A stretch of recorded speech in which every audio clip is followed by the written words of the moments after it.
1281 ء میں جب ارطغرل غازی کی وفات ہوئی تو اس وقت قائی قبیلے کے پاس صرف سوگت شہر اور اس کے علاوہ چند قبائل کی سرداری موجود تھی جو کہ وراثت میں عثمان غازی کے حصے میں آئی تھی۔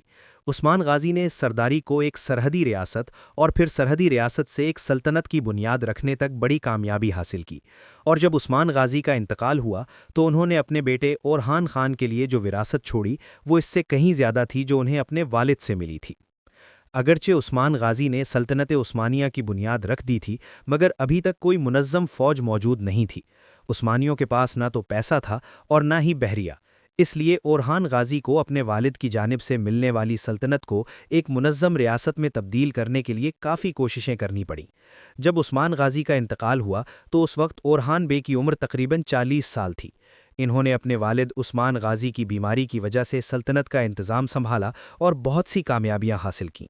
جب برسا کا محاصرہ جاری تھا تو انہوں نے 1321 ء میں مدنیہ پر قبضہ کر لیا اور وادی سکاریہ سے بحر اسود کے ساحل تک کے علاقوں کی فتوحات کے لیے انہوں نے کونر الب کو بھیجا، جبکہ اکچا کوچا کو ازمت کی فتح کے لیے روانہ کیا۔ عثمان غازی کے دونوں کمانڈر کامیاب رہے اور انہوں نے دزجے اور اس کے گرد و نواح اور سپانجا جھیل کے گرد و نواح کے علاقوں کو تھوڑے ہی عرصے میں فتح کر لیا، جبکہ یلوہ کو عبد الرحمن غازی نے فتح کیا۔ عثمان غازی کے انتقال کے وقت ان کے 5 بیٹے تھے: اورحان، علاء الدین، پزرلو بے، حامد بے اور صوفچی بے، لیکن تاریخ میں صرف 2 نام زندہ رہے: اورحان اور علاء الدین۔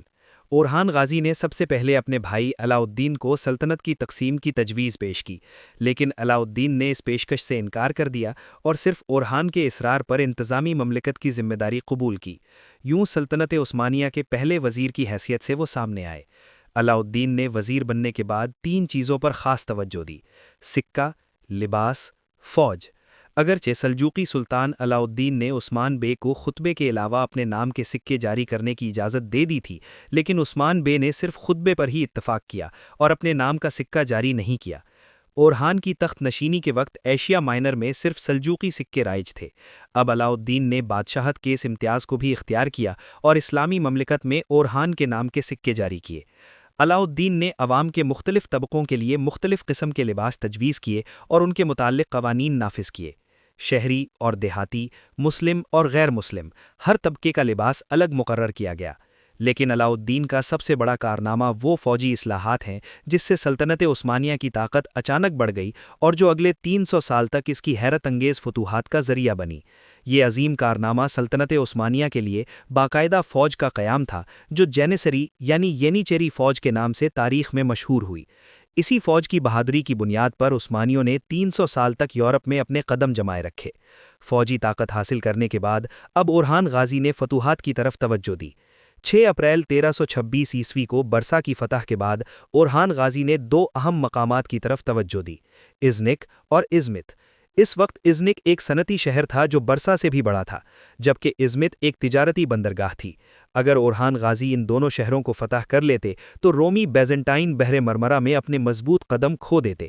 ازنک پر قبضہ کرنے سے پہلے خلیج ازمت کے جنوبی ساحلوں کو کرا مرسل بے نے فتح کر لیا تھا، جبکہ کندیرا کے علاقے کو اکچا کوچا نے اور کاٹل کے قریب اسکدر اور سامندرا قلعہ کو کونر الب اور عبد الرحمن غازی نے فتح کیا۔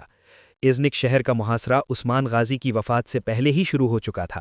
جب اورحان غازی حکمران بنے تو انہوں نے محاصرہ سخت کر دیا اور محاصرے کا دائرہ وسیع کر دیا۔ اس دوران تازہ فتح شدہ علاقوں میں یونانیوں کے ساتھ ترکوں کے اچھے سلوک کی وجہ سے ازنک کے گرد یونانیوں نے شہر والوں کو ترکوں کا ساتھ دینے کا مشورہ دیا، اور کچھ لوگ ترکوں کی طرف سے جنگ میں شامل ہو گئے۔